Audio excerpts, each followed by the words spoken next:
Battle Through the Heavens. By Heavenly Silkworm Potato. Kabanata 941. Pulang damit na young lady. Nang ang mga unang sinag ng sikat ng araw ay tumagos sa bintana at nag-transform sa mga light spot na tumama sa lupa, si Xiaoyan, na nakapikit, ay dahan-daang binuksan ang mga ito. Marahan siyang bamulong, mukhang kailangang magtungo sa sentro ng lungsod upang tingnan. Kung tutuusin, ang lugar na ito ay ang tanging wormhole sa loob ng 1,000 kilometrong radius ng Horizon City. Marahan na bamantong hininga si Xiaoyan at gamulong-gulong sa kama. Naligo siya ng kaunti bago lumabas para kunin ang Little Fairy Doctor at ang dalawa pa. Ang grupo ay lumabas ng inn at nagmamadaling pumunta sa sentro ng lungsod. Ang apat na grupo ng lalaki ni Xiaoyan ay dahan-daang naglalakad sa pangunahing kalsada, na nagkaroon ng walang katapusang dami ng trapiko. Marahil ito ay dahil umaga pa, ngunit ang hangin ay naglalaman ng kahalumigmigan na umiiral sa kagubatan ng bundok, na nagbibigay sa kanila ng isang nakakapreskong pakiramdam. Ang dalawang gilid ng kalye, na sementado ng mga bluestones, ay paminsan-minsan ay nagpapadala ng iba't ibang mga sigaw. Isang nakasisilaw na hanay ng mga paninda ang inilagay sa mga tindahan sa magkabilang panig. Ang malaking daloy ng tao ay parang mga langgam na tumatagos sa kanila. Ang Horizon City ay naglalabas ng kakaibang abala, masikip na pakiramdam. Ito ay usap-usapan na ang ninuno ng angkan ng Luo ay nag-iimbita ng mga katulong upang ayusin ang wormhole. Maaari tayong pumunta at tingnan. Magdedesisyon tayo kung magbibigay ng tulong depende sa sitwasyon. Kung tutuusin, ang mga paksayon sa loob ng Horizon City ay masyadong komplikado. Hindi katalinuhan na tayo ay makisali. Unti-unting umuusad ang mga paa ni Xiaoyan sa isang espesyal na bilis. Nilaibat ng kanyang tingin ang mga tindahan sa magkabilang gilid ng kalye habang walang pakialam na nagsasalita ang kanyang bibig. Oo, bahagyang tumango ang Little Fairy Doctor nang marinig niya ito. Siya lang ang isa sa kanila na pumasok sa klase ng Daozang at may kakayahang kontrolin ang spatial strength. Ang mga alon ng hooves ng kabayo ay biglang nalipat mula sa harapan ng kalye habang si Xiaoyan ay nakikipag-usap sa Little Fairy Doctor. Agad na naging magulo ang kalye. Isang maapoy na pulang figure ang sumugod mula sa dulo ng kalye, na nagpatambo sa hindi mabilang na bilang ng mga tao sa daan. Nang tingnan ng mga taong ito na may galit ang mga mata, natuklasan nila na may isang binibini na nakasuot ng matingkad na pulang damit sa kabayo.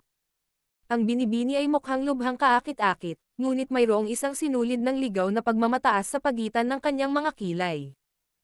Isang matingkad na pula na latigo ang nakasabit sa kanyang maliit na baywang habang umalangaw-ngaw sa kabilang kalye ang isang mapagmataas na nakakatuwang tawa.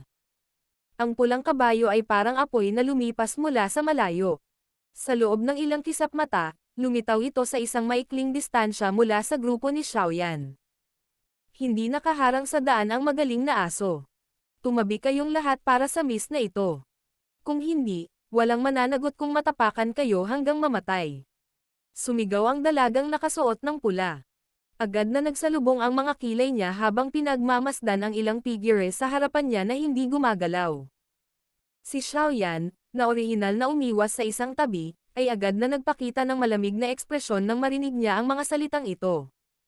Pinakaayaw niya sa ganitong klaseng babaeng mayabang. Ibinaba niya ang paa na katatapos lang niyang iangat at dahan-daang naglakad pasulong nang hindi itinaas ang kanyang mga mata. Naghahanap ka ng kamatayan. Ang pagkilos na ito ni Xiaoyan ay natural na nasisipsip sa mga mata ng dalagang nakasuot ng pula. Isang malamig na senggal ang kanyang pinakawalan habang hawak ng kanyang kamay ang latigo. Kaagad, isang pulang anino ang sumugod sa gitna ng isang malinaw na tunog ng pagpunit ng hangin, na may dalang hangin habang ito ay umindayog kay Xiaoyan. Patuloy na nananatiling kalmado ang mukha ni Xiaoyan. Random niyang naikuyom ang kamay at automatikong nasalo ang latigo.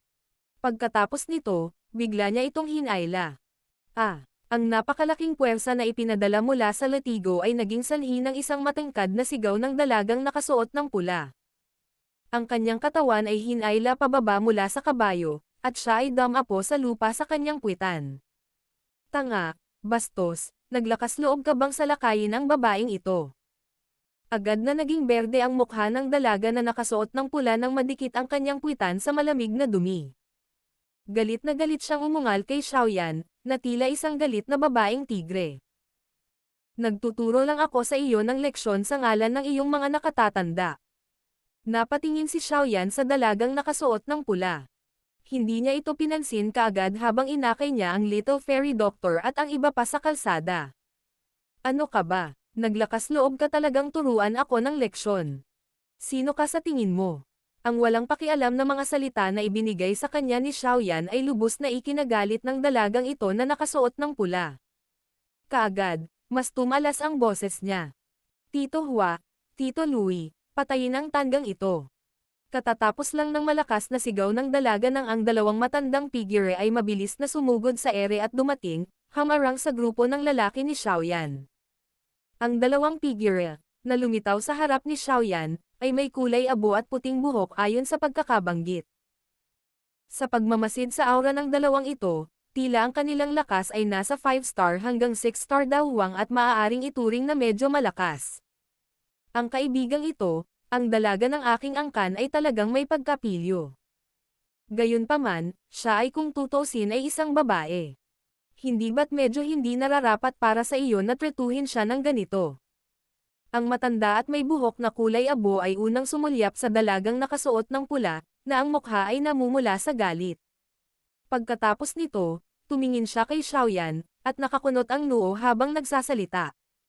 Sa kanyang paningin, natural niyang naramdaman ang aura nitong nakaitim na damit, binata na nasa harapan nila ay medyo naiiba sa kanila.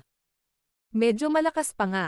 Sa makatuwid, ang kanilang mga salita ay hindi masyadong nangingibabaw. Iyon ang dahilan kung bakit siya ay kasalukuyang buhay. Itinaas ni Xiaoyan ang kanyang mga mata.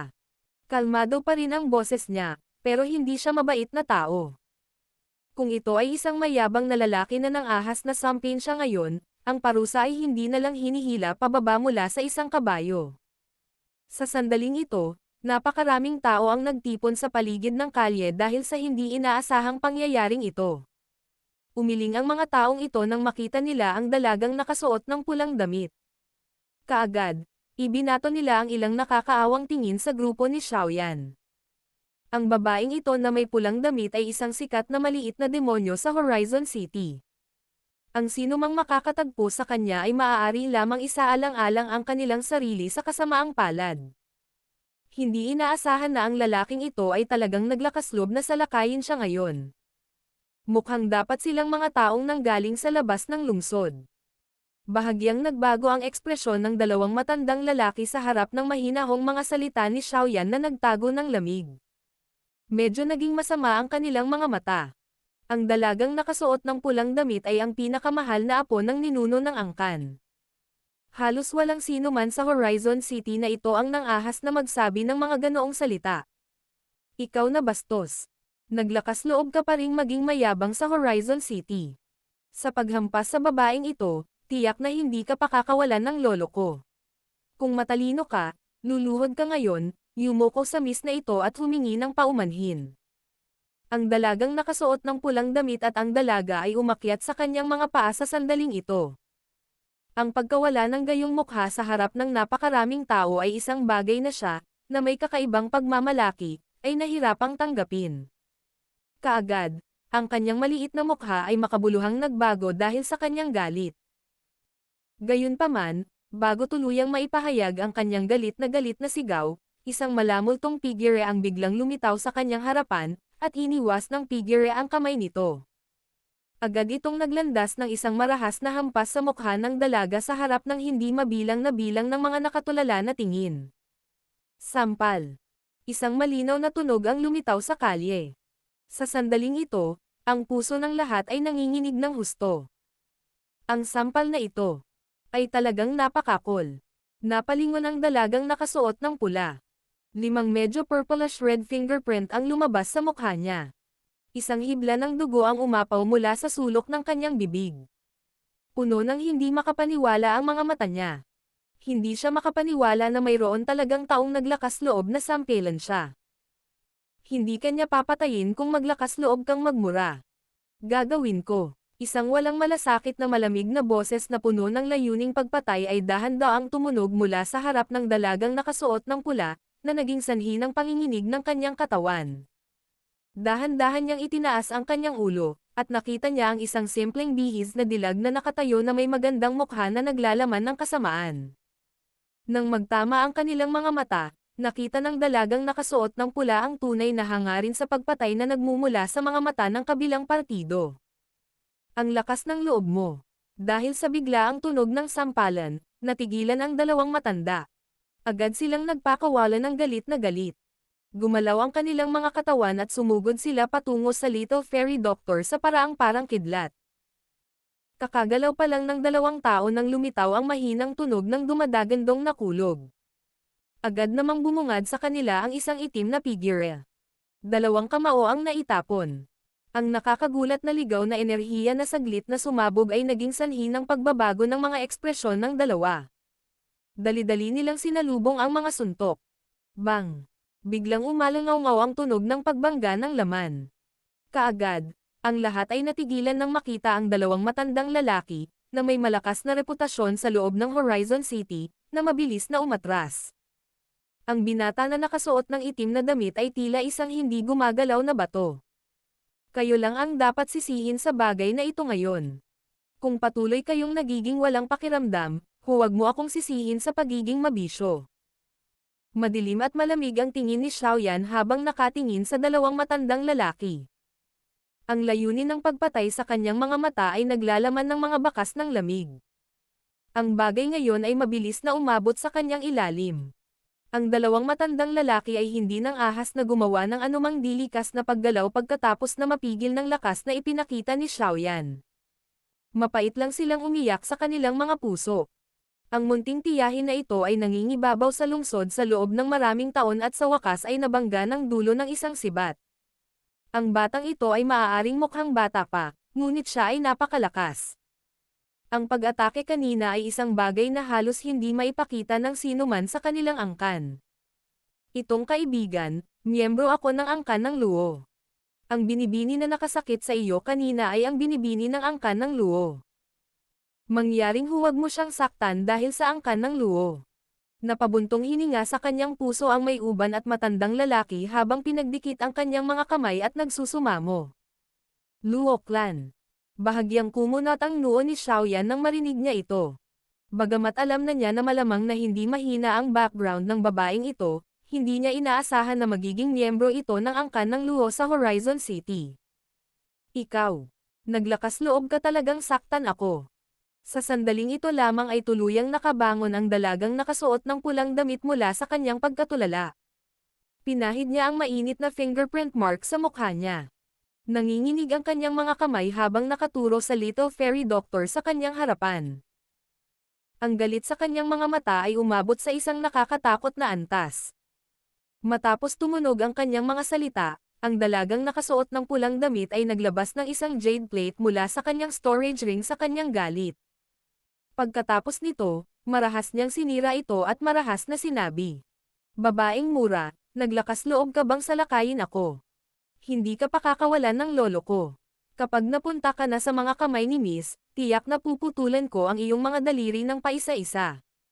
Sinulyapan lamang ng mata ng Little Fairy Doctor ang dalagang nakasuot ng pula at malamig habang ang huli ay nagmumura ng marahas. Kaagad, isang mahinang walang malasakit na boses ang ipinadala mula sa tabi ng kanyang tainga. Saktan mo siyang muli. Sa sobrang sama ng loob, ang pag-iwan sa kanya ay haantong lamang sa isang kapahamakan. Napaawang ang sulok ng bibig ng Little Fairy Doctor nang marinig ito. Agad niyang itinaas muli ang kanyang kamay sa harap ng gulat na mga mata ng dalagang nakasuot ng pula at walang humpay na sampal sa kanya. Sampal. Kagagaling lang ng sampal na ito nang bumaril ang isang kulay abong liwanag mula sa gitna ng lungsod. Agad itong lumitaw sa hangin sa itaas ng kalye. Lumipad ang kanyang tingin sa ilalim niya. Isang maringal na aura ang biglang lumabas at tumama sa lahat ng direksyon. Isang madilim, solemn na natinig ang walang humpay na umalangaw-ngaw sa buong kalye. Ang mga aksyon ng iilan sa inyo ay talagang minamaliit ang aking angkan ng Luo. Battle through the heavens. Kabanata 942. Ika-6 na ranggo. Ang napakaraming mga tingin sa kalye ay agad na nabaling nang marinig nila ang umaalingaw-ngaw na malungkot na boses na ipinadala mula sa asol na kalangitan. Mabilis na umalangaw-ngaw ang mga bulalas sa kalye. Ito ba talaga ang ninuno ng angkan ng Luo? Siya ay talagang personal na dumating. Mukhang ang matandang ito ay talagang nagmamahal kay Luo Xiaoyao. Mukhang magkakaroon ng magandang palabas ngayon. Habang maingay ang lahat, nagulat ang mga matanda na kulay abo at puti nang makita nila ang taong dumating. Nagmamadali at magalang nilang sinabi. Maligayang pagdating ni Nuno. Mapait na nagtawanan ang puso ng dalawa habang nagsasalita sila gamit ang kanilang mga bibig. Hindi nila inaasahan na babasagin ng pinakamatandang binibini ang kanyang Heartblood Jade Pendant. Ang bagay na iyon ay isang bagay na personal na ginawa ng ninuno para sa kanya. Sinabihan siyang huwag gamitin ito maliban kung ito ay isang kritikal na sandali. Ito ay hindi inaasahan na siya ay talagang kinuha ang bagay na ito sa isang maliit na bagay. Hindi nakakagulat na ang ninuno ay dumating ng napakabilis. Malamang na naisip niya na ang dalagang ito ay nakatagpo ng isang sitwasyong nagbabanta sa buhay. Isang asol na nakasuot na matandang nakatayo sa walang laman na kalangitan. Ang kanyang mukha ay medyo malawak, na nagbibigay sa kanya ng isang makapangyarihang hitsura kahit na walang presensya ng galit. Maliwanag, siya ay isang taong may mataas na posisyon sa mahabang panahon. Napatango na lang siya ng random sa bati ng dalawa bago agad nabaling ang tingin niya sa dalagang nakasuot ng pula. Nakahinga siya ng maluwag nang makita ang purple-red fingerprint sa mukha nito. Kasabay nito, ang matinding galit ay sumilay sa kanyang mga mata. Nabaling ang kanyang tingin sa grupo ni Xiaoyan habang dahan-daang sinabi. Mukhang banyaga talaga ang iilan sa inyo. Dapat ay mga tao kayo sa labas ng Horizon City, tama ba? Lolo, binyo-bully nila ako. Kailangan mong humingi ng hustisya para sa akin. Bago hintayin na magsalita ang grupo ni Xiaoyan, ang maliit na bibig ng dalaga na may pulang damit ay agad na tumikim nang makita ang matandang lalaki na nakasuot ng asol.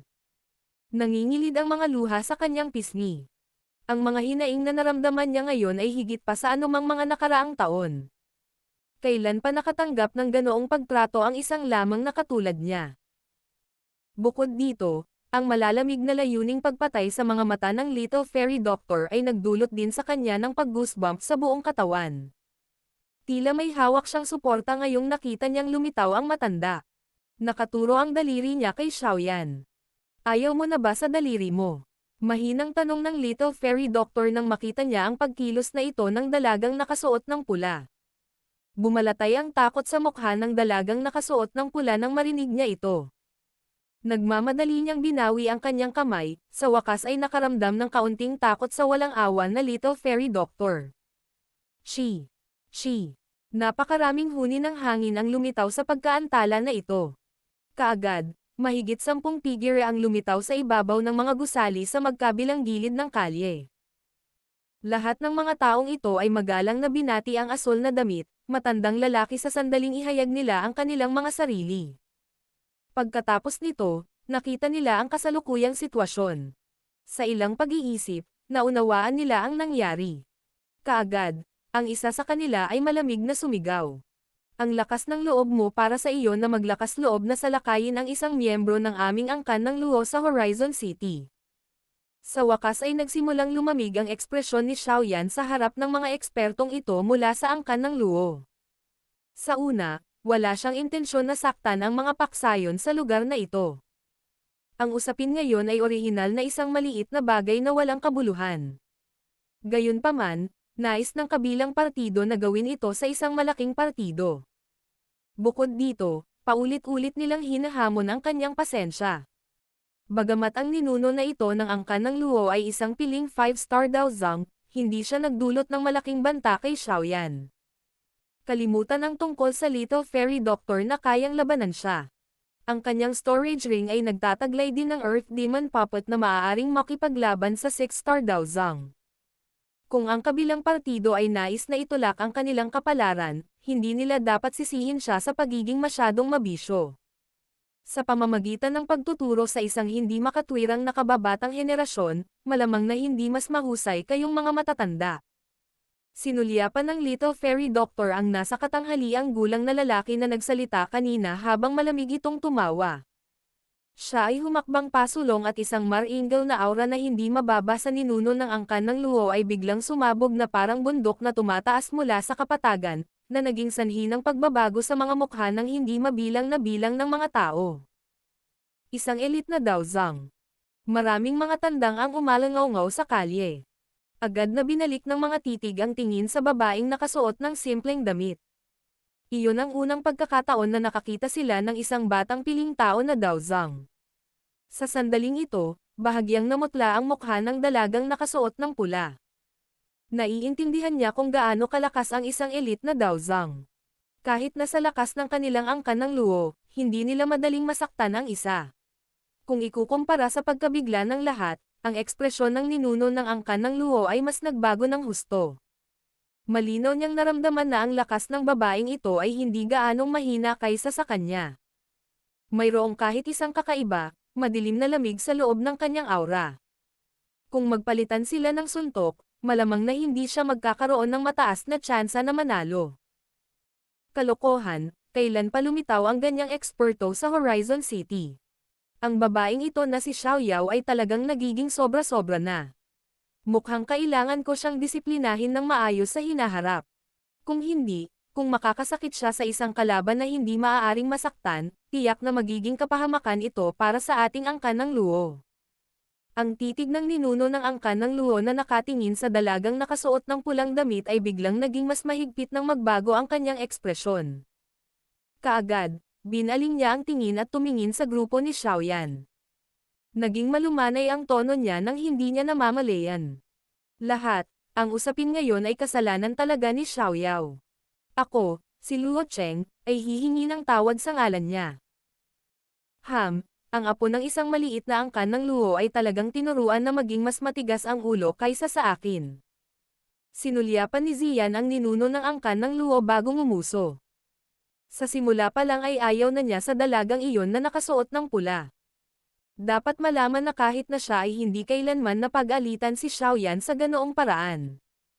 Anong karapatan ng babaeng ito, na may malalaking suso at walang utak? Ibinaling ng ninuno ng angkan ng luho ang kanyang tingin kay Ziyan. Isang solemn na din ang bumungad sa kanyang mga mata. Dahuwang. Isang dahuwang na mukhang nasa 14 o 15 taong gulang. Bakit mukhang mas nakakatakot pa ang babaeng ito kaysa sa dalagang nakaputing damit? Ang kaisipang ito ay lumipad sa puso ng ninuno ng angkan ng luho. Hindi na siya naglakas loob na tumingin sa kabila. Mula sa daloy ng kanyang pag-iisip, mahirap umabot sa yugtong ito sa murang edad kung may talento lamang. Sa makatuwid, dapat silang magkaroon ng isang napakalakas na paksayon na sumusuporta sa kanila mula sa likuran. Sa makatuwid, sila ay mga taong hindi madaling masaktan. Kami ay naging katatawanan sa harap ng iilan sa inyo. Ang matandang ito ay magdidisiplina ng maayos sa apo na ito sa hinaharap. Ang ninuno ng angkan ng luho ay awkward na bumantong hininga bago iwinagayway ang kanyang kamay. Siya ay time na nagutos. Ibalik si Xiao Yao. Ang mga eksperto mula sa angkan ng luho ay hindi nang ahas na magsalita nang makita nila ang medyo pangit na ekspresyon ni Luo Cheng. Hindi sila tanga. Natural, masasabi nila na ang tila batang grupong ito ay nagtataglay ng napakalakas na lakas. Maging ang ninuno ay ayaw na madaling masaktan sila. Mukhang walang kabuluhan ang pagdurusa na dinanas ng babae ngayon, ngunit ganoon din ito. Tretuhin ito bilang isang aral na natutunan. Ang dalawang eksperto mula sa angkan ng luho ay nakipag-ugnayan sa isa't isa. Nagpakawala sila ng isang mapait na tawa bago kumislap pasulong upang pilit na sunggaban ang dalagang nakasuot ng pula. Batid na siya ay nagdulot ng maraming kaguluhan, ang dalagang nakasuot ng pula ay hindi nang ahas na magreklamo man lang habang hinahayaan niya ang kanyang sarili na madala ng iilang tao nang hindi nangangahas na lumaban. Pumunta ka. Kalmado ang ekspresyon ni Xiaoyan habang pinapanood ang pagsasabatas na ito. Nang maialis ang dalagang nakasuot ng pula, nagsalita siya sa mahinang boses. Pagkatapos magsalita, tumungo siya sa labas ng kalye. ang Little Fairy Doctor at ang dalawa pang sumunod na malapit sa likuran. Nanlaki ang mga mata ni Luo Cheng nang makita niya ang eksenang ito. Maliwanag, lumilitaw na ang nakaitim na damit, binata ang namamahala sa grupong ito. Ang natitirang mga tao, maging ang babaeng nakasuot ng puti o ang medyo kakaibang batang babae na may kulay ube na buhok, lahat ay sumunod sa kanya. Hihihi. Itong kaibigan, pwede ba kitang patuloyin sandali? Isang ideya ang lumitaw sa puso ni Luo Cheng habang siya ay nagmamadaling bumaba at nagpakita sa harap ni Xiaoyan. Pagkatapos ay nagsalita siya ng nakangiti. May problema ba? Tumigil ang mga yabag ni Xiaoyan habang random na nagtanong. Mga kaibigan, napunta ba kayo sa Horizon City dahil sa wormhole? Nakangiti si Luo Cheng habang nagtatanong. Medyo magalang ang mukha niya. Dahil dito, nawalan ng masabi ang mga taong nanonood sa eksena. Ang bilang ng mga tao na maaaring pretuhin ng ninuno ng angkan ng Luo sa ganitong paraan ay mabibilang sa mga daliri ng isa. Alam kong may mga problema ang wormhole of Horizon City. Dumating din ang matandang Mr. Luo dahil dito, tama ba? Napangiti ng mahina si Xiaoyan at nagtanong. Nakakapanibago talagang makipag-usap sa taong nakakaunawa. Ang matandang ito ay hindi magpapatalo. Ang problema ng Horizon City's wormhole sa pagkakataong ito ay napakalaki. Mahirap ayusin sa pamamagitan ng lakas ko lang. Kaya, gusto kong hilingin sa dalagang ito na tumulong. Posible ba iyon? Bumaling ang tingin ni Luo Cheng sa Little Fairy Doctor, pinagsalikop ang kanyang mga kamay, at humiling. Hindi sumagot ang Little Fairy Doctor nang marinig niya ito. Ibinaling niya lamang ang kanyang mga mata kay Xiaoyan. Gatimpala. Isang simpleng salita ang binigkas ni Xiaoyan. Nabulunan si Luo Cheng sa direktang kahilingan ni Xiaoyan. Mapait siyang ngumiti at sinabing, kung maaayos ang wormhole, ang iilan sa inyo ay matagumpay ding makapasok dito. Kung hindi, walang pangalawang wormhole sa loob ng 1,000 kilometrong radius mula sa lugar na ito. Umiling si Xiaoyan. Kung hindi nangyari ang bagay kanina, mabuti sana na tumulong ka depende sa sitwasyon. Gayunpaman, sa karanasan kanina, talagang hindi siya matutuwa kung hindi niya mapapadugo ng kaunti ang kabilang partido. Tila alam ni Luo Cheng ang mga iniisip sa puso ni Xiaoyan matapos makita ang paraan ng kanyang pagkilos. Lalong lumaki ang mapait niyang ngiti. Pagkaraan ng ilang sandali ay nag-alinlangan, sa wakas ay nagdikit ang kanyang mga ngipin at sinabing, bakit hindi natin gawin ito ng ganito? Ang aking angkan ng Luo ay kilala sa pangangalakal ng mga monster core. Kung ang batang miss na ito ay talagang makakatulong sa matandang ako na ayusin ang wormhole, ang matandang ito ay bibigyan siya ng isang rank 7 monster core. Hanggat ang aking angkan ng Luo ay nagtataglay nito, ikaw ay papayagang pumili ng isang halimaw at kung anong uri ng halimaw. Rank 7 monster core. Naakit ang puso ni Xiaoyan nang marinig niya ito. Dahan-daang pinunasan ng kanyang daliri ang kanyang storage ring, at sinulyapan niya ang Little Fairy Doctor bago random na nagtanong. Maaari ko bang malaman kung ang iyong clan ay nagtataglay ng monster core ng Sky Poison Dragon Scorpion Beast? Sky Poison Dragon Scorpion Beast. Nagulat si Luo Cheng. Saglit siyang nag-isip bago umiling at sinabing, ang ganitong uri ng magical beast ay isang natatanging halimaw mula sa sinaunang panahon. Napakahirap makuha ang monster core nito.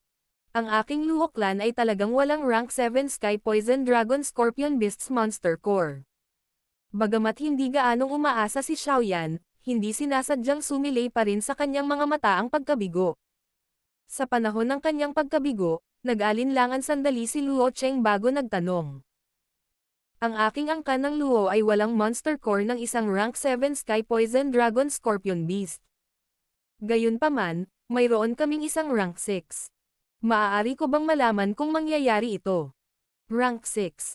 Ang medyo dismayadong mga mata ni Xiaoyan kanina ay biglang nag-init nang marinig ang mga salitang ito. Battle Through the Heavens. Kabanata 943. Pag-aayos. Medyo nagulat si Xiaoyan na ang Luo clan na ito ay talagang nakapaglabas ng Sky Poison Dragon Scorpion Beast Monster Core bilang kabayaran. Bagamat ang ranggo ng Monster Core na ito ay isang ranggo na mas mababa kaysa sa kailangan niya, Ito ay pagkatapos ng lahat ng isang katulad na bagay kahit paano ilagay ito ng isa. Ang huling epekto ay maaaring medyo mas mahirap dahil ito ay isang ranggo na mas mababa, ngunit sa pinakakaunti, kung hindi nila mahanap ang isang rank 7 Sky Poison Dragon Scorpion Beast, ang bagay na ito ang magiging huling damo na Nagel iligtas ng buhay. At least, na may rank 6 Sky Poison Dragon Scorpion Beast Monster Core bilang extra, hindi sila mapupunta sa dead end kung talagang maabot nila ang yugtong iyon. Nagpalitan ng tingin si Xiaoyan sa Little Fairy Doctor. Bahagyang tumango siya at sinabing, bagaman hindi pa ito umabot sa aming mga kinakailangan, maaari naming tanggapin ang isang rank 6. Nakahinga ng maluwag si Luo Cheng nang marinig niya ito. Ang Sky Poison Dragon Scorpion Beast ay napakabihirang at ang monster core nito ay mas mahirap hanapin. Talagang hindi niya alam kung sino ang nagbenta ng rank 6 na monster core na ito sa angkan ng Luo, ngunit kalaunan ay napunta ito sa kanilang koleksyon. Ang kanilang angkan ng Luo ay nakakuha na ng murang deal sa pamamagitan ng paggamit ng isang rango 6 na monster core upang makakuha ng isang eksperto, na may katulad na lakas sa ninuno, na tumulong. Hahaha. Lahat, mangyaring sundan ako. Sa tulong ng dalagang ito, sa tingin ko ay posible nang maayos ang wormhole ngayon. Nakangiti si Luo Cheng habang nagsasalita. Agad niyang pinagsalikop ang kanyang mga kamay, tumalikod, at pinona ang daan sa harapan. Medyo nag-alinlangan si Xiaoyan bago sumunod sa likod niya. Sumunod ang 4 na grupo ni Xiaoyan sa likod ni Luo Cheng habang tumagos sila sa napakalaking Horizon City. Marahil ito ay dahil sila ay dumating sa unang pagkakataon, ngunit si Luo Cheng ay hindi tumaas ang kanyang lakad. Habang naglalakad siya, ipinakilala niya sa grupo ni Xiaoyan ang ilan sa mga kilalang tindahan sa loob ng Horizon City. Ang prangka at madaldal na paraan na ito ay nagpamukha sa kanya na isang ganap na naiibang tao mula sa isa na una nilang nakilala. Habang naglalakad sa likod ni Luo Cheng, ang grupo ni Xiaoyan ay hindi masyadong nakatanggap ng walang tigil na mga salita ni Luo Cheng. Sa kabila ng kalabuan ng mga salita ng matandang ito, nararamdaman pa rin ni Xiaoyan na sinusubukan niyang magtanong tungkol sa kanilang background habang nag-uusap. Maraming lumang fox ang nakilala ni Xiaoyan. Kaya naman, naunawaan din niya ang prinsipyo ng pagpapadulas ng dila kung ang isang tao ay masyadong nagsasalita. Sa makatuwid, malabo niyang sinagot ang ilan sa kanyang mga tanong at hindi binigyan ng pagkakataon si Luo Cheng na suriin ang kanyang background. Pagkatapos ng ilang ganoong pag-uusap, si Luo Cheng, na nabigong makakuha ng anuman, ay napatawa na lamang ng mapait sa kanyang puso. Inalis niya ang pag-iisip na ipagpatuloy ang pagtatanong. Ang iilan sa kanila ay gumugol ng halos kalahating oras sa pagdaan sa kalahati ng Horizon City bago lumitaw sa paningin ni Xiaoyan ang isang Black Rock Plaza na sumasakop sa napakalaking espasyo. Ang laki ng plaza ay napakalawak. Ito ay ganap na binuo gamit ang ilang uri ng itim na bato. Isang mahinang matigas na pakiramdam ang lumabas mula sa lamig nito. Sa sandaling ito, ang plaza ay tinatakan na ng maraming gwardya ng angkan ng Luo. Nagkaroon ng napakalakas na spatial strength na kumakalat mula sa matayog na rock platform na matatagpuan sa loob ng plaza. Sa pagbubukas ng landas ni Luo Cheng, ang grupo ni Xiaoyan ay pumasok sa plaza ng walang hadlang. Pagkatapos nito, sinundan nila siya habang naglalakad sila sa matayog na hagdan ng bato, dahan-daang umaakyat. Makalipas ang ilang minuto, lahat sila ay lumitaw sa rock platform. Ang rock platform na ito ay nagkataon na sumakop sa gitna ng plaza.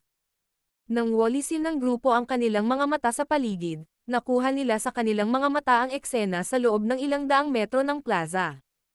Maliban sa ilang eksperto mula sa angkan ng Luo, may kasalukuyang dalawang matandang lalaki na mukhang hindi miyembro ng angkan ng Luo na nakatayo sa rock platform sa sandaling ito. Medyo malakas ang aura nilang dalawa. Bagamat mas mababa sila kay Luo Cheng at sa Little Fairy Doctor, sila rin ay tunay na piling tao na Daozang. Ayon sa hula ni Xiaoyan, malamang na sila ang mga katulong na inimbitahan ni Luo Cheng. Malamig at walang pakialam ang mga ekspresyon ng dalawang matanda. Ang kanilang mga mata ay bahagyang nagpahayag ng ilang pagmamataas. Gayunpaman, ang mga miyembro ng angkan ng Luo sa paligid ay maaari lamang humarap sa kanila ng nakangiting mga mukha. hindi sila naglakas loob na maliitin ang dalawang ito kahit kaunti. Sandaling lumingon ang tingin ni Xiaoyan sa mga taong ito bago lumingon sa gitnang bahagi ng rock platform. Isang maitim na spatial hole, hindi bababa sa 100 talampakan ang laki, ay dahan-dahang umiikot sa lugar na iyon. Ang mga alon ng nakakagulat na spatial na lakas ay umapaw mula rito, na naging sanhi ng pagbabago ng ekspresyon ng isa. Gayunpaman, tila may mga palatandaan ng kaguluhan sa spatial na lakas sa sandaling ito. Ito ba ang wormhole na iyon? Ito ay talagang isang napakamahal na bagay. Ang maitim na spatial hole ay parang isang black hole, na naglalabas ng hindi pangkaraniwang puwersa ng pagsipsip. Kung titingnan mula sa malayo, makikita lamang ng isang tao ang walang katapusang kadiliman at marinig ang isang hindi pangkaraniwang sipol na pumupukaw ng kaluluwa. Ang grupo ni Xiaoyan, na umakyat sa rock platform, ay natural na nakakuha agad ng atensyon ng lahat. Nang makita si Luo Cheng, ang dalawang matandang lalaki na medyo mayabang na hangin ay itinaas ang kanilang mga kamay sa kanya. Bahagyang nabawi ang pagmamataas sa kanilang mga mukha. Ang kanilang lakas ay umabot lamang sa isang 2-star Daozang. Malaki ang agwat kung ihahambing sa isang taong tulad ni Luo Cheng na ilang dekada nang nasa klase ng Daozang. Hahaha. Itong dalawang ito ay sina Old Han at Old Shi. Kilalang kilala rin sila sa loob ng 1,000 kilometrong radius ng Horizon City. Inimbitahan din sila ng matandang ito na tumulong sa pag-aayos ng wormhole. Nakangiti si Su Chen habang lumalapit. Tinuro niya ang dalawang matandang lalaki at ngumiti habang kausap si Xiaoyan. Pagkatapos sabihin ito, ibinaling ni Luo Cheng ang kanyang tingin sa dalawang matandang lalaki at ngumiti habang sinasabi. Ang mga batang kaibigang ito ay mga katulong din na inimbitahan ng matandang ako. Mga katulong. Old Luo, bagamat alam kong gusto mo talagang ayusin ang wormhole na ito sa lalong madaling panahon, ngunit hindi mo kailangang maghanap ng mga ganoong kabataan, hindi ba? Wala ka bang tiwala sa ating dalawa? Bago pa makapagsalita ang grupo ni Xiaoyan, ang dalawang mukhang mapagmataas na matandang lalaki ay sumimangot at nagsalita ng hindi nasisiyahan nang marinig ang mga salita ni Luo Cheng. Dalawang tao na nagtatagal lamang sa unang yugto ng klase ng Daozang ay talagang nagsasalita ng may kayabangan. Hindi ka ba natatakot na makagat ang iyong mga dila? Napakunot ng noo si Ziyan habang nagsasalita. Siya ang unang nagalit matapos maliitin sa ganoong paraan. Saan nanggaling ang batang ito? Huwag basta-basta pumunta at makisali rito. Kumunat ang noo ng dalawang matanda. Bahagyang nagbago ang kanilang mga ekspresyon ng damapo ang kanilang mga tingin kay Ziyan. Maliwanag, may nakita silang nakakagulat kay Ziyan. Maging ang kanilang tono ay bahagyang nagbago. Si Xiaoyan ay masyadong tamad na mag-abala tungkol sa mga matandang ito na may mapagmataas na mga mata. Nilinggan niya ang Little Fairy Doctor at mahinang sinabi. Pumunta ka at tingnan mo. Hindi tayo maaantala kung maaayos ito ng mabilis. Itinagilid ng Little Fairy Doctor ang kanyang ulo. Pagkatapos nito, dahan-dahan siyang humakbang pasulong. Habang gumagalaw ang kanyang mga paa, ang maringal na aura na nasa kaloob-looban ng kanyang katawan ay muling tumakas na parang tubig baha, na naging dahilan upang matigilan ang lahat ng nasa rock platform, maliban sa grupo ni Luo Cheng at Xiaoyan. Ang babaeng ito ay talagang isa ring elite na Daozang. Talagang hindi ka panipaniwala. Hindi nakakagulat na inimbitahan siya ng ninuno. Ang maraming miyembro ng angkan ng Luo sa rock platform ay hindi sinasadyang bumulalas na may nagbagong ekspresyon sa kanilang mga mukha, puno ng labis na pagkabigla. Kung ikukumpara sa kanila, ang may pinakanahiyang ekspresyon ay ang dalawang matanda. Sa kanilang lakas, natural nilang maramdaman na ang kakayahan ng Little Fairy Doctor ay maihahambing kay Luo Cheng pagkatapos niyang ilabas ang kanyang aura. Siya ay malayong mas malakas kaysa sa kanila. Agad silang nagsimulang sumigaw ng mapait sa kanilang mga puso. Tahimik na tinutuya ni Luo Cheng ang dalawang tao sa kanyang puso nang makita niya ang kahihiyan sa mukha ng dalawang tao. Ang dalawang taong ito ay labis na mapagmataas. Maliban sa mga eksperto na mas malakas kaysa sa kanila, mahirap para sa sino man na matingnan sila ng maayos. Sa pagkakataong ito, medyo nawalan sila ng mukha sa kanilang kawalang ingat. Hahaha. Ito ay isang hindi pagkakaunawaan. Lahat, Mangyaring huwag mag-isip. Ang wormhole na ito ay isang bagay na itinayo ng isang ninuno ng aking angkan ng luo. Pagkaraan ng maraming taon, ang spatial na imprint na naruroon sa pagitan ng dalawang lokasyon ay naging medyo malabo. Ito ay dahil sa kadahilanang ito na naganap ang isang problema. Ang lahat ng kailangan mong gawin ay ang malalim na lakas sa pagitan ng dalawa. Ang problema sa pagkakataong ito ay dapat malutas pagkatapos nito. Dahil alam ang kahalagahan ng mahalagang bagay, hindi nag-aksaya ng oras si Luo Cheng. Nakangiti niyang ibinuka ang kanyang bibig at sumugod sa pangunahing paksa. Sinulyapan ng tingin ni Xiaoyan ang napakalaking wormhole sa harap niya. Pinunasan ng daliri niya ang singsing niya nang hindi niya napapansin. Kung gising si Tian Wu Zunzi, malamang na hindi magiging problema para sa kanya na ayusin ang wormhole na mag-isa dahil sa kanyang kontrol sa spatial strength. Ang Little Fairy Doctor at ang dalawa pa ay nakaupong naka-cross-legged sa labas ng wormhole habang si Luo Cheng ay nakatayo sa punto kung saan ang wormhole at ang rock platform ay nakipag-ugnayan sa isang solemne na ekspresyon. Ang kanyang tingin ay dumaan sa tatlong tao habang nagsasalita siya sa isang malalim na boses. Pakiusap, ipahiram mo sa akin ang iyong kamay. Ang puwang sa paligid ng katawan ni Luo Cheng ay agad na naging distort matapos ang kanyang mga salita ay tumunog.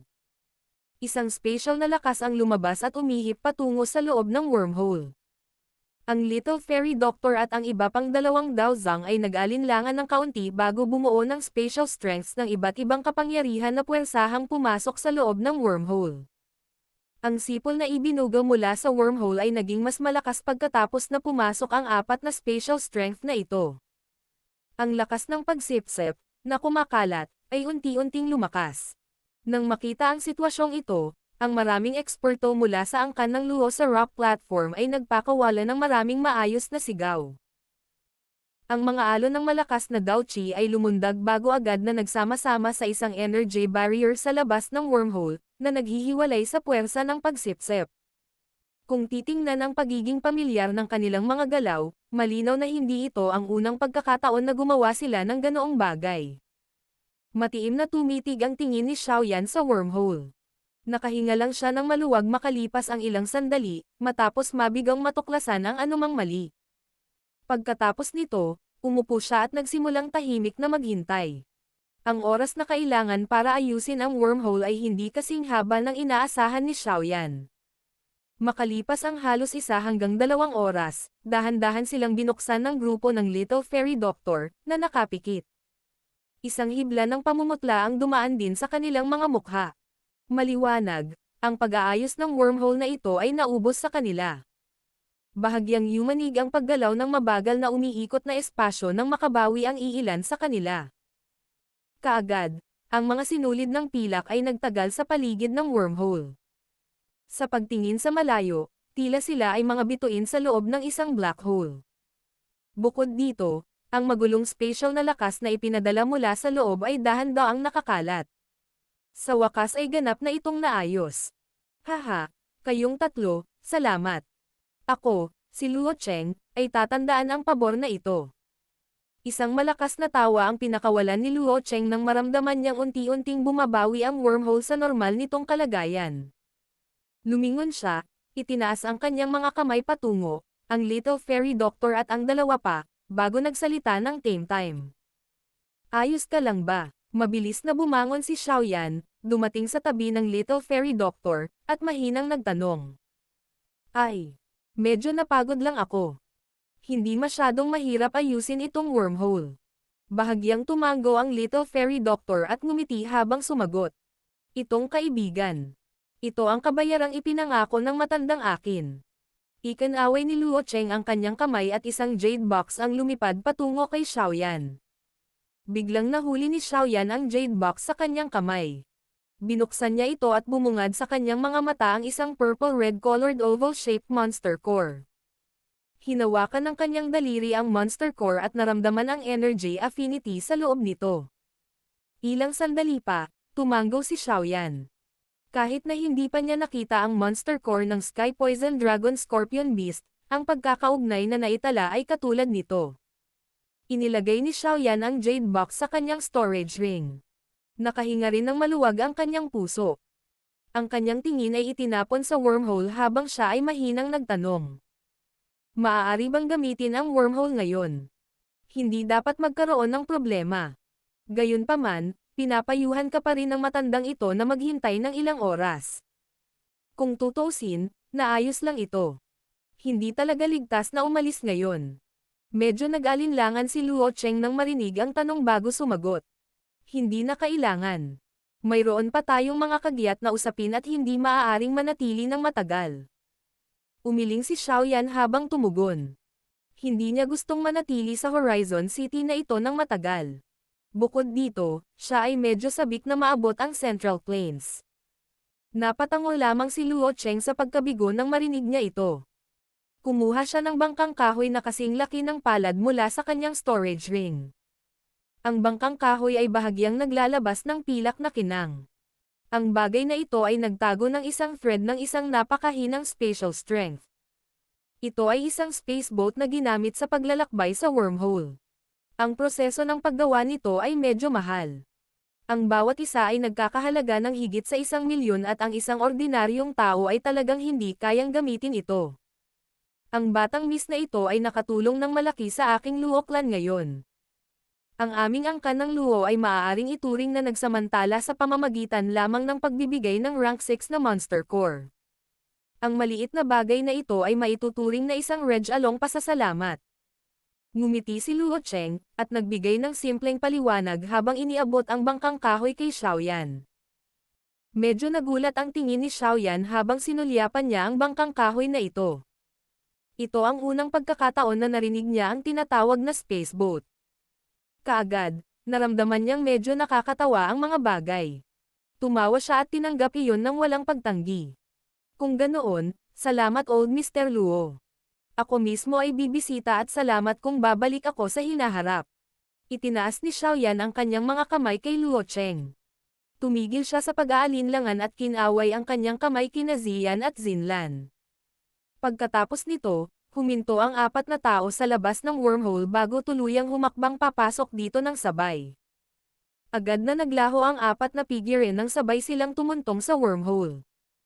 Unti-unting kumalat ang isang pilak na kinang bago kumislap sa madilim na itim na espasyo. Napatikip ng bibig si Luo Cheng habang pinagmamasdan ang pagkawala ng 4 na figure. Antong hininga siya. Nagtataka lang ako kung saang paksayon kabilang ang iilang taong ito. Mukhang hindi pa ako nakarinig ng ganitong kabataang elite na Daozang sa loob ng 1,000 kilometrong radius. Maaari ba silang mga tao mula sa Central Plains? Bahagyang kumunat ang noo ni Luo Cheng nang matapos ang kanyang mga salita. Agad siyang muling antong hininga bago tumalikod at bumaba sa batong hagdan. Nagmamadaling sumunod ang lahat sa likuran niya. Ilang gwardya na lang ang nananatiling nakatalaga sa lugar na ito. Natahimik din ang rock platform pagkatapos nagkalat ang lahat. Tanging ang napakalaking wormhole na iyon lamang ang nagpalabas ng ilang matingkad na pilak na kumikinang sa isang tuloy-tuloy na bilis, na konektado sa isang kawili-wiling bahagi ng kontinente. Battle Through the Heavens. Kabanata 944. Space Storm. Ang paningin ng grupo ni Xiaoyan ay biglang naging itim sa sandaling sila ay tumuntong sa wormhole. Ang kanilang mga katawan ay biglang naramdaman na sila ay nawalan ng timbang. Gayunpaman, ang pakiramdam na ito ay mabilis na nawala pagkaraan ng ilang sandali. Kaagad, isang kakaibang space tunnel ang lumitaw sa kanilang paningin. Ang bagay na lumitaw sa harap ng grupo ni Xiaoyan ay isang space tunnel, na hindi makikita ng isa ang dulo nito. Sa dalawang gilid ng lagusan ay may malabong kulay pilak na space barrier.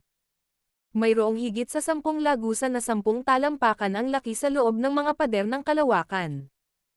Ang mga dulo ng mga lagusan ay isang malalim na kadiliman. Ang itaas at ibabang bahagi ng mga lagusan ay magkatulad na kadiliman na nagdulot ng kaunting takot. Isang makapal na spatial ripple ang mahinang lumabas mula sa kanila. Ang buong lagusan ay tahimik na walang kahit katiting na ingay. Hindi sinasadyang nawalan ng isip si Xiaoyan nang makita ang ganitong uri ng space tunnel sa unang pagkakataon sa kabila ng kanyang karaniwang kalmado. Ang kanyang mga tingin ay dahan-daang tumingin sa hadlang na nabuo ng spatial strength sa magkabilang gilid ng tunnel. Sa labas nito ay isang walang katapusang kadiliman. Walang nakakaalam kung anong uri ng eksena ang naruroon. Big Brother Xiaoyan, ilabas mo ang spaceboat na ibinigay sa iyo ng ninuno ng angkan ng Luo. Ang bilis ng paglipad ng bagay na iyon sa lugar na ito. Sa pamamagitan nito, 20 araw na lang o higit pa bago tayo makarating sa Central Plains. Biglang nagsalita si Zinlan at binasag ang patay na katahimikan na ito. Naka-recover din si Xiaoyan matapos itong marinig. Nakipagkamay siya at lumitaw ang spaceboat dito. Kakalabas lang ng bagay na ito nang gumalaw ito na parang isda na kakapasok lang sa tubig at lumawak kasabay ng hangin. Sa loob ng ilang kisap mata, ito ay naging isang 10 talampakan na malaking bangka sa harap ng nakatulala na mga mata ni Xiaoyan. Ang ibabaw ng bangka ay may mga sinulid ng malabong kulay pilak na spatial na lakas na dumadaloy sa ibabaw nito, na naging dahilan upang ito ay magmukhang lubhang misteryoso. Hihihi. Ang bagay na ito ay talagang nagtataglay ng ganoong gamit. Hindi nakakagulat na napakamahal ng pagtatayo nito. Ang bibig ni Xiaoyan ay agad na naglabas ng isang click na tandang habang tinitingnan niya ang pagbabagong ito. Tumalon ang kanyang katawan at nanguna sa paghakbang sa bangkang ito. Ang mausisa na si Zian at 2 iba pa ay mabilis na sumunod sa kanyang likuran. May input point sa timer ng bangka. Hanggat may Daochi na ibinuhos dito, ito ay magbibigay daan sa spaceboat na ito na lumipad sa loob ng space tunnel na ito. Ang spaceboat na ito ay talagang isang magandang bagay. May mga paksayon at tindahan sa Central Plains na nagdadalubhasa sa pagbebenta ng mga ganoong bagay. Doon, ang mga spaceboats ay naiba ayon sa mga grado. Grade 9 ang pinakamataas habang Grade 1 ang pinakamababa. Kung titignan ang spaceboat na ito, parang nasa Grade 4 na ito o higit pa. Ngumiti si Zinlan ng buong pagmamahal habang nagpapaliwanag. Gulat na napatingin si Xiaoyan sa harapan ng bangka. Tumanggo siya bago tumingin sa space barrier sa magkabilang gilid. Tinanong niya, hindi ba lalabas ang bagay na ito? Hindi ito mangyayari. Ang spaceboat ay magagamit lamang sa loob ng space tunnel. Ito ay ganap na walang silbi sa labas. At saka, hanggat ang isang tao ay nagpapanatili ng isang tuwid na ruta sa paglipad, walang mangyayari. Siyempre, walang tiyak. Ang panganib ay umiiral kahit saan man maglakbay. Bukod dito, ang lugar na ito ay nagtatago din ng maraming panganib kapag ang isa ay naglalakbay sa kanya. Gayunpaman, mayroong napakababang pagkakataon na makatagpo ito. Hindi ko pa nakilala ang ganoong bagay sa loob ng maraming beses na gumamit ako ng wormholes. Paliwanag ni Zinlan. Nakahinga ng maluwag si Xiaoyan sa kanyang puso nang marinig niya ito. Naka-cross-legged siya sa harap ng bangka. Ibinaling niya ang kanyang ulo kay Zian at sa iba pa. Kung ganoon, dapat maupo ang lahat. Ngayon, magsisimula na ang paglalakbay. Ikinaway ni Xiaoyan ang kanyang kamay habang tumutunog ang kanyang mga salita. Isang malakas na Daochi ang lumabas bago pumasok sa input point. Agad na yumanig ang buong bangka. Sa wakas, isang puwersa ng pagtulak ang bumaril mula sa buntot ng barko. Sa isang ngoyu, na tunog, ang spaceboat ay nag-transform sa isang pilak na ilaw na pumutol sa kalawakan sa parang kidlat na paraan habang ito ay pumutok ng paputok sa walang laman na kadiliman. Ang bilis ng spaceboat ay lubhang nakakatakot sa loob ng space tunnel. Ito ay hindi labis na ilarawan ito bilang isang bagay na humabol sa mga bituin at buwan. Nakikita lamang ng grupo ni Xiaoyan ang 2 kulay pilak na pader ng espasyo na lumilipad pabalik na may tunog na shushu habang nakaupo sila sa loob ng bangka. Ang ganitong uri ng bilis ay naging sanhi ng pagkasilaw ng mga mata. Tahimik na kumislap ang isang pilak na glow sa loob ng tahimik na space tunnel. Ilang sandali pa, nawala ito sa dulo ng kadiliman. Ang hitsura na iyon ay parabang ito ay isang malungkot na manlalakbay sa kalawakan. Ang tinatawag na wormhole ay isang koneksyon sa pagitan ng 2 lokasyon na nagpapahintulot sa distansya sa pagitan ng mga ito na maging lubhang maikli. Ayon sa sinabi ni Zinlan, dapat nilang maabot ang Central Plains pagkatapos ng 20 araw o higit pa sa kanilang bilis. Kung sila ay maglalakbay sa totoong mundo, malamang na kailangan nila ng hindi bababa sa kalahating taon upang maabot ang Central Plains mula sa Horizon City. Matapos ang paunang pagiging bago, ang paglalakbay ay muling naging mapurol. Hindi na nakayanan ni Zian ang pagkabagot matapos agawin ang bangka para maglaro ng ilang oras. Ibinalik niya ito kay Xiaoyan, pumasok sa cabin, at natulog. Hindi nang ahas si Xiaoyan na random na pumasok sa kanyang kondisyon sa pagsasanay habang naglalakbay sa ganitong uri ng space tunnel, na puno ng hindi kilalang panganib. Sa anumang kaso, ang kanyang kasalukuyang lakas ay higit sa sapat upang mapanatili ang suporta ng spaceboat. Kaya naman, hindi siya nagsanay kahit isang beses sa natitirang panahon ng paglalakbay. Dahan-dahan niyang binabawi ang pagod na Douchi sa pamamagitan ng paminsan-minsang pag-inom ng medicinal pill. Kahit na ang bilis sa loob ng space tunnel ay mas mabilis kaysa sa labas ng mundo, ang dullness ay mas malaki din. Ang pare-parehong kadiliman ay magiging sanhi ng isang mahina sa pag-iisip na makaramdam ng ilang iritasyon sa loob ng kanilang puso pagkatapos itong makita sa mahabang panahon. Mapalad na hindi lang si Xiaoyan ang naruroon sa lugar na ito. Kung hindi, ang kapuruhan na iyon ay malamang na maging sanhi ng kahit na siya ay makaramdam ng kaunting panlulumo. Tahimik na naglaho ang oras sa ganitong uri ng kapuruhan. Isang silver glow ang lumipas sa loob ng malabong pilak na kulay na space tunnel na ito. Dito, isang nakaitim na damit, binata ang mekanikal na nagtaas ng kanyang kamay at isang alon ni Douchi ang lumabas. Hayaan mo akong pumalit. Isang malumanay na boses ang biglang tumunog sa likod ni Xiaoyan. Nagulat siya. Nilinggan niya ang kanyang ulo at nakita niyang sumulpat sa likuran niya ang Little Fairy Doctor. Ngumiti siya at sinabing, "Ilang araw na ba mula nang pumasok tayo sa space tunnel?" 16 na araw. Dapat ay makarating na tayo sa ating destinasyon pagkatapos ng ilang araw pa. Napangiti ang Little Fairy Doctor habang sinasagot siya. Pagkatapos nito, dahan-dahan siyang lumapit kay Xiaoyan at naupo sa likuran niya. Isang alon ng Douchi pillar ang lumabas at agad na nagtagal sa input ng enerhiya. Napangiti si Xiaoyan nang makita niya ito. Binawi niya ang kanyang kamay sa kanyang manggas habang ang pagod ay sumilay sa kanyang mga mata. Kahit na ang panahong ito ng paglalakbay ay hindi masyadong naubos ang kanyang Douchi, siya ay labis na pagod sa pag-iisip. Huminga ng malalim si Xiaoyan at dahan-dahang inihiga ang kanyang katawan. Nagkatikip ang kanyang kamay sa likod ng kanyang ulo habang pinagmamasdan ng kanyang mga mata ang walang katapusang kadiliman. Ilang sandali pa, bahagyang ibinaling niya ang kanyang ulo, tumingin sa magagandang kurbo sa ilalim ng puting damit sa tabi niya at ngumiti. Sinabi niya, "Sa kasalukuyan, natipon na natin ang lahat ng mga bagay na kailangan para makontrol ang Wolfo Poison Body. Gayunpaman, dahil sa rank 6 na Sky Poison Dragon Scorpion Beast na iyon, malamang na hindi ito makakamit ng perpektong epekto. Hindi rin ako masyadong sigurado kung magkakaroon ng anumang sequelae. Kaya, iminumungkahi ko na subukan pa rin natin ang ating makakaya na sundin ang mga kinakailangan ng poison pill para sa kaligtasan at makuha ang rank 7 Sky Poison Dragon Scorpion Beast. Haharapin natin ang nakalulungkot na katawan ng lason pagkatapos nito. Maliban kung ito ay isang kritikal na sandali, pinakamahusay na huwag gamitin ang rank 6 Monster Core. Oo, ikaw ang baalang magdesisyon sa bagay na ito." Tinanggo ng Little Fairy Doctor ang kanyang puting nyebeng baba at malumanay na tumugon. Bagamat ang kanyang lakas ay mas mataas kaysa kay Xiaoyan, tila ang gumagawa ng mga desisyon sa mga bagay na ito ay palaging si Xiaoyan. Hindi niya tinanggihan ang ganoong pakiramdam. Bilang isang kaibigan, ako ay talagang labis na masunurin." Itinaas ni Xiaoyan ang kanyang ulo sa langit at bumantong hininga.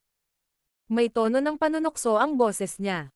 Biglang napangiti ang Little Fairy Doctor nang marinig niya ang mga salita ni Xiaoyan. Agad niyang inikat ang kanyang mga mata, sumulyap kay Xiaoyan at marahang sinabi, "Ito ba? Kaibigan lang ha?" Natigilan si Xiaoyan sa sinabi ng Little Fairy Doctor. Nakipagpalitan ng tingin sa kanya. Pagkatapos nito, hindi sinasadyang lumayo ang kanyang mga mata. Sa isang iglap, medyo naging kakaiba ang kapaligiran sa harapan ng bangka. Bang! Ang ganitong kakaibang kapaligiran ay hindi nagtagal bago ito nabasag ng bigla ang matinding pagyanig ng bangka. Nagulat si Xiaoyan at ang Little Fairy Doctor. Nagmamadali silang nagtaas ng ulo. Sa mga solemn na mukha, Natuklasan nila na ang dalawang gilid ng space tunnel na hindi kalayuan sa harapan, kung saan ang mga dingding ng tunnel ay nabuo mula sa spatial strength, ay naging mas mahina. Sa isang sulyap ay makikita pa nga ang walang kadiliman sa labas ng lagusan. Anong nangyari? Isang gulat na bulalas ang tumunog mula sa loob ng cabin. Si Zian at Zinlan ay nagmamadaling tumakbo palabas. Sa isang pagwawalis ng kanilang mga tingin, napansin nila ang mas mahinang mga pader ng espasyo. Ang mga pader ng kalawakan dito ay hindi pa ganap na naaayos. Isang panlabas na puwersa ang bumagsak sa ekwilibriyo sa loob ng tunnel. Mag-ingat. Isang panlabas na lakas ang bumagsak sa balanse ng wormhole. Wika ni Zinlan sa malalim na boses. Wala namang mangyayari, di ba? Kumunat ang noo ni Xiaoyan at nagtanong. Ito ay hindi sigurado. Kung ang mga pader ng kalawakan ay magiging ilusyon, napakadaling mangyari ang isang bagyo sa kalawakan. Kung mahaylo tayo sa kawalan ng kalawakan ng bagyo, napakahirap para sa atin na makatakas ng buhay maliban kung tayo ay mga piling thousands. Nag-alinlangan si Zinlan bago nagsalita na may mapait na ngiti. Ngayon ay maaari na lang nating maabot ang sentral na bagay. Lalong humigpit ang kilay ni Xiaoyan nang marinig niya ito. Ibinaling niya ang kanyang ulo sa Little Fairy Doctor. Bagalan ng kaunti ang bilis. Mag-ingat sa puwersa ng pagsipsap na ipinapadala mula sa labas ng mga pader ng kalawakan. Naging seryoso rin ang ekspresyon ng Little Fairy Doctor. Isang maringal na Dao-Chi ang lumabas sa kanyang katawan. Agad itong pumulupot sa bangka. Pagkatapos nito, ang bangka ay mabilis na sumugod sa lagusan ng kalawakan. Ang grupo ni Xiaoyan ay gumugol ng sumunod na 2 araw sa sobrang nerbiyos na paraan. Ito ay dahil ang mga pader ng kalawakan ay naging higit na ilusyon. Ang madilim na itim na bakanteng espasyo ay lumitaw pa sa ilang mga lugar. Ang lakas ng pagsipsap na ipinadala mula sa mga butas ay malamang na sumipsap sa kanila kung hindi ginamit ng Little Fairy Doctor ang kanyang Dao-Chi upang patatagin ang bangka. Sa kabila nito, ang paglalakbay ay lubhang nakakapukaw ng kaluluwa. Sa kabutihang palad, sa kabila ng mga bagay na nanginginig, ang tinatawag na space storm ay hindi lumitaw.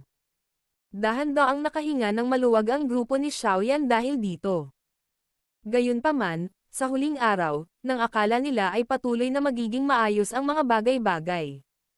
Isang malinaw na tunog ng pag-crack at isang hindi pangkaraniwang sumisipol na hangin ay biglang tumunog, na naging sanhi ng kanilang mga ekspresyon upang maging hindi pangkaraniwang pangit. Battle Through the Heavens. Kabanata 945. Nakakatakot Tunnel. Ang bagay na lumitaw sa harap ng grupo ni Xiaoyan ay isang bagyo na nabuo mula sa kulay pilak na spatial strength.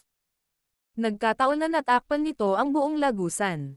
Ang magulong puwersa ng pagsipsap na ipinadala mula sa kulay pilak na bagyo ay naging sanhi ng spaceboat, si Xiaoyan, sa paulit-ulit na panginginig, na parang guguho.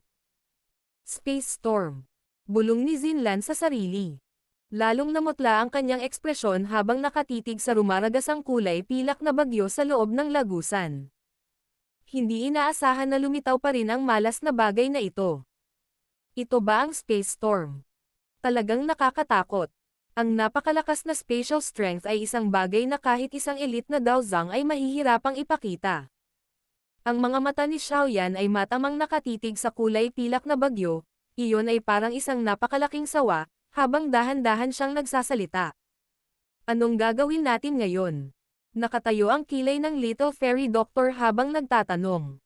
Puwersahan lang tayong sumulong dito. Ayon sa hula ko, hindi tayo dapat malayo sa exit. Hanggat maabot natin ang exit, makakatakas tayo sa space storm.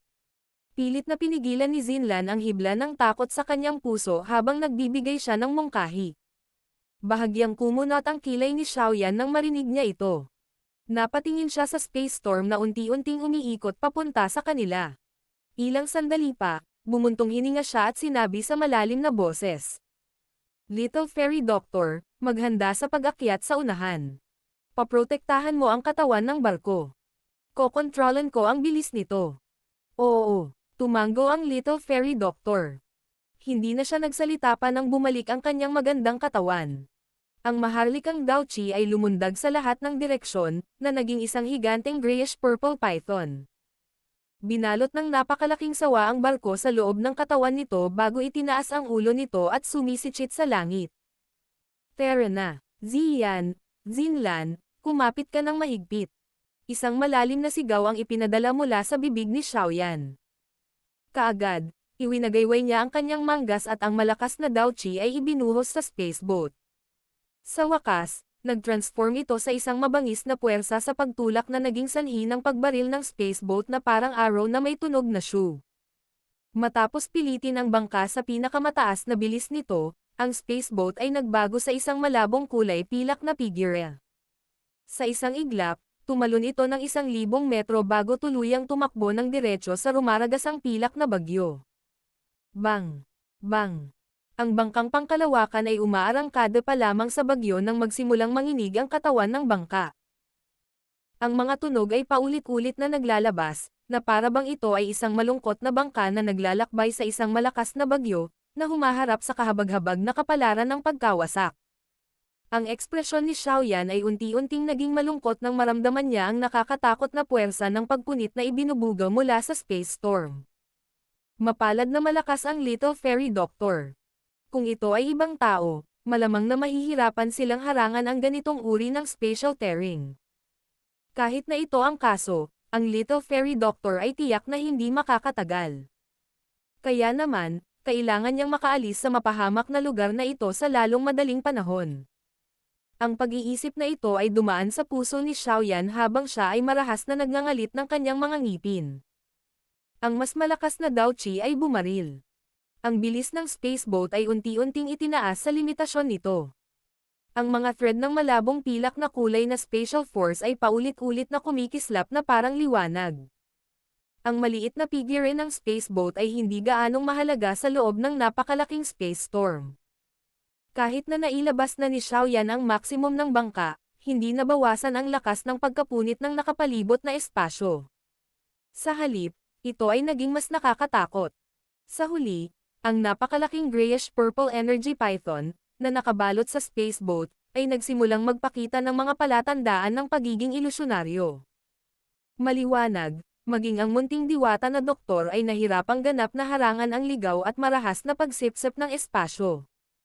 Ziyan, tulungan mo siya. Sumigaw si Xiaoyan sa malalim na boses. Nanlaki ang mga mata niya nang maramdaman ang matinding bukol na naililipat mula sa katawan ng barko. Hindi nagpatuloy si Ziyan sa anumang kalokohan nang marinig niya ang sigaw ni Xiaoyan. Ang kanyang maliliit na kamay ay mabilis na nakabuo ng maraming sil na ikinasilaw ng isa. Kaagad, ang mga alon mula sa kakaibang kulay ube na glow ay lumabas sa kanyang katawan. Sa tulong ng crystal glow na ito, ang maliit na katawan ni Ziyan ay biglang nagsimulang lumaki ng mabilis. Lumaki rin ang kulay ube niyang buhok na parang ligaw na damo. Sa isang iglap lang, nag-transform siya sa isang taong may buhok na katulad ng isang kulay purple na talon, na umaabot sa kanyang puwitan. Gumamit si Ziyan ng secret technique sa kritikal na sandali na ito, na nagbibigay daan sa kanyang lakas na tumaas hanggang sa pinakamataas nito. Nang si Ziyan ay naging sexy purple-haired beauty, ang aura na kumakalat mula sa kanyang katawan ay tumaas ng husto. Sa huli, bahagyang nalampasan nito ang aura ni Xiaoyan. Condensate Spirit. Isang malinaw na sigaw ang ipinadala mula sa bibig ni Ziyan. Isang matangkad na lilang glow ang bumaril mula sa tuktok ng kanyang ulo. Ito ay malabo na pinagsama-sama at bumuo ng isang napakalaking misteryosong espiritu ng hayop. Dahil sa sobrang liwanag ng purple light ni Ziyan, mahirap na malinaw na makita ang hitsura ng beast spirit na iyon. Ang kulay ubing espiritong hayop na ito ay nagpakita lamang ng ito ay nagpakawala ng isang nakakapukaw ng kaluluwang dagandong patungo sa langit. Ang boses ay napalitan ng malabong kulay ube na sonic wave na paulit-ulit na kumakalat sa lahat ng direksyon, na pinipigilan ang lakas ng pagpunit ng space storm. Agad na nabawasan ang pressure ng Little Fairy Doctor sa tulong ni Ziyan.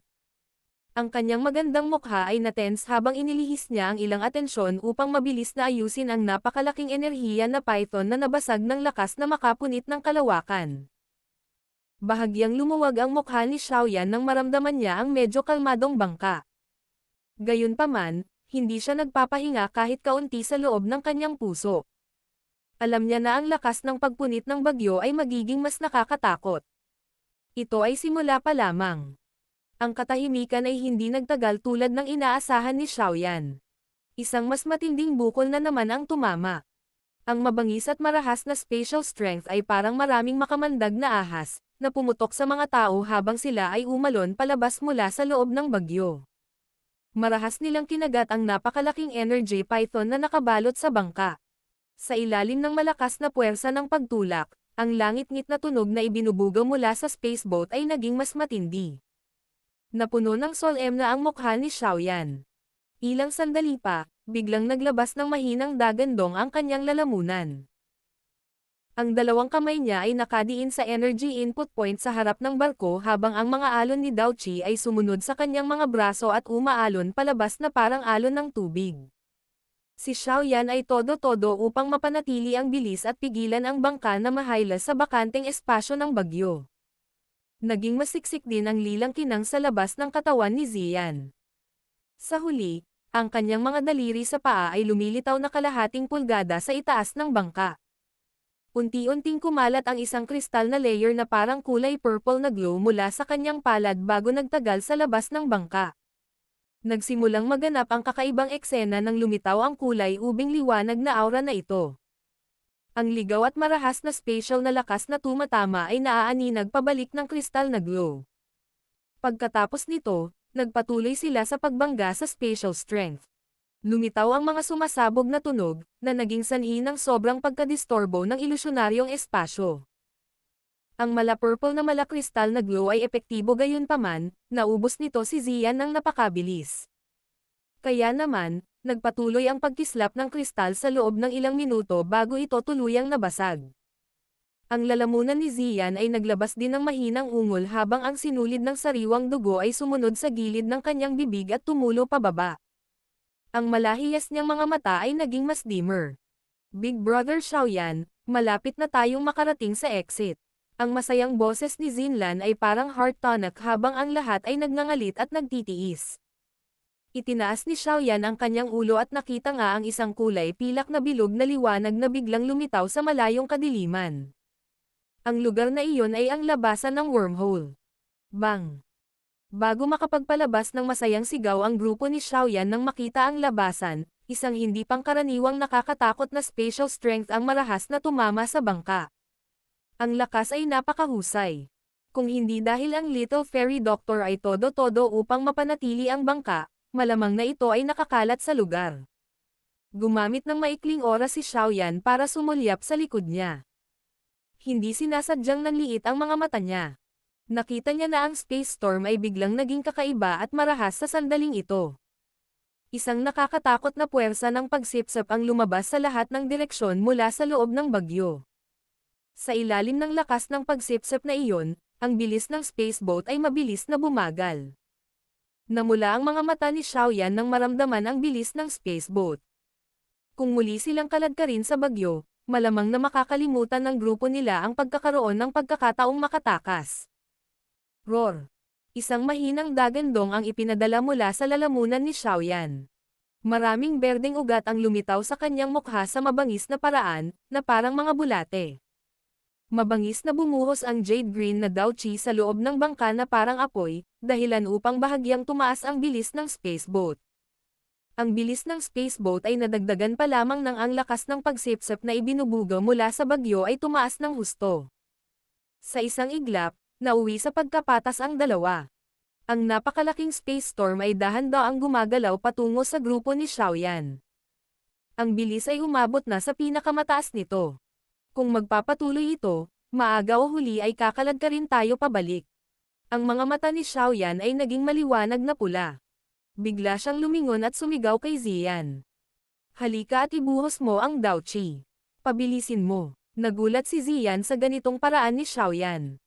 Hindi siya naglakas loob na magtanong ng anumang karagdagang mga katanungan habang siya ay mabilis na sumugod. Kaagad, ang kanyang mga kamay ay inilagay sa input point. Ang enerhiya sa loob ng kanyang katawan ay mabilis na lumabas. Matapos siyang palitan ni Ziyan, niyugyug ni Xiaoyan ang kanyang mga balikat at nagkalat ang isang pares ng napakalaking buto. Agad gumalaw ang buto wings at lumipad siya palayo sa spaceboat sa harap ng nakatulala na mga mata ni Zinlan. Pagkatapos nito, dumaong siya sa buntot ng bangka at iwinagayway ang kanyang manggas. Isang nakakatakot na hangin ang lumabas mula sa kanyang manggas bago hinampas ang bangka, itinulak ang spaceboat pasulong. Sa sandaling itulak ni Xiaoyan ang spaceboat, isang counterforce ang naging dahilan upang pansamantalang tumahimik ang katawan ni Xiaoyan. Gayunpaman, maswerte na ang kanyang reaksyon ay mabilis. Ang maliwanag na kidlat ay kumislap sa ilalim ng kanyang mga paa. Ang mga buto ng mga pakpak ay ligaw na ibinagsak sa ilalim ng tunog na alon ng mapusok na kulog, na humaharang sa puwersa ng pagsipsip na ipinadala mula sa likuran. Hinabol ng kanyang katawan ang spaceboat.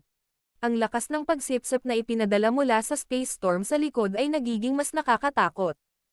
Sa lakas lamang ni Ziyan, halatang nahihirapan siyang panatilihin ang bilis, ngunit kailangan ng Little Fairy Doctor na protektahan ang katawan ng bangka. Kaya naman, ang spaceboat na itinutulak pasulong ay nagpakita ng senyales ng paglipat pabalik. Bastos. Namula ang mukha ni Xiaoyan. Paulit-ulit na pumipintig ang kanyang mga ugat. Ang mga buto ng mga pakpak sa kanyang likod ay nakaflap at ang kanyang katawan ay muling lumitaw sa buntot ng spaceboat. Galit na sigaw niya habang tinutulak ng kanyang mga braso ang bangka. Napabuga ng hangin bago marahas na itinulak ang bangka. Maaaring makita ng isang tao ang spaceboat na nagiging isang silver glow na bumaril. Sa susunod na sandali, lumitaw ito sa dulo ng lagusan. Sa wakas, ito ay kumislap pasulong bago nawala sa loob ng pilak na kinang. Nakahinga ng maluwag si Xiaoyan habang pinapanood ang spaceboat na matagumpay na umalis. Bahagya niyang ibinaling ang ulo at tumingin sa malapit na bagyo. Ang balat sa kanyang ulo ay hindi sinasadyang naging manhid. Lahat siya ay ginawa upang i-flap ang kanyang buto wings habang pinapagana ang 3,000 lightning movement sa limitasyon nito. Maraming after image ang paulit-ulit na lumitaw. Sa sumunod na sandali, ang nakakatakot na puwersa ng pagsipsip na ipinadala mula sa likuran ay naging kawalan. Sa wakas ay nakalapit na si Xiaoyan sa labasan ng lagusan habang tumatakas sa ganitong nakakabaliw na paraan. Nang mag-charge na siya ay biglang nanlamig ang kanyang balat. Agad na bumagsak ang kanyang katawan sa lupa. Shoo! Isang 10 talampakan na malaking kulay pilak na spatial strength ang bumaril sa kanyang ulo na parang pilak na ahas. Pagkatapos nito, tumama ito sa labasan, na naging sanhi ng matinding pag-akyat ng silver glow. Biglang naramdaman ni Xiaoyan ang maraming beses na mas malakas na puwersa ng pagsipsip mula sa likuran ng ang silver glow ay lumundag. Nagulat ang kanyang puso. Gumalaw ang mga pakpak ng buto, at ginamit niya ang lahat ng kanyang lakas, na naging isang silver glow na kalaunan ay umabot sa silver glow, na nagpapahiwatig ng paglabas ng tunnel. Ang katawan ni Xiaoyan ay nakipag-ugnayan pa lang sa silver glow nang bigla itong mawala. Sa kanyang pagkawala, ang espasyong ito ay naging walang buhay muli. Tanging ang napakalaking space storm na iyon lamang ang patuloy na nagngangalit, at hindi kumalat ng mahabang panahon. Sa gitna ng isang malago, berdeng kapatagan ay isang bukas na lupa na puno ng mga pira-pirasong bato. Ang lupa sa gitna ng bukas na lupa ay napuno ng maraming mahiwagang selyo. Ang mga sil na ito ay naglalabas ng mahinang pilak na kinang habang sila ay mahinang naglalabas ng space ripple. Medyo tahimik ang bukas na lupa. Sa isang tiyak na sandali, isang malakas na hangin ang biglang lumitaw nang wala saan. Lumitaw ang isang kulay pilak na bilog na liwanag mula sa gitna ng bukas na lupa. Lumiwanag ang figure ng isang bangka bago mabilis na lumiit. Sa wakas, inihayag nito ang 3 kahabag-habag na mga figure dito. Unti-unting naglaho ang kulay pilak na bilog na liwanag nang lumapag ang 3 tao. Nasaan si Xiaoyan? Bakit hindi siya lumabas? Pagkalapag, nagmamadaling nagtanong ang Little Fairy Doctor. Biglang nanlamig ang puso niya nang makitang wala sa kanila ang pamilyar na figure nito. Sa sandaling ito, muling bumalik si Ziyan sa hitsura ng isang maliit na batang babae. Gayunpaman, ang kanyang ekspresyon ay lubhang mapatla sa sandaling ito. Nakatitig ang malahiyas niyang mga mata sa lugar kung saan nawala ang kulay silver na bilog na liwanag.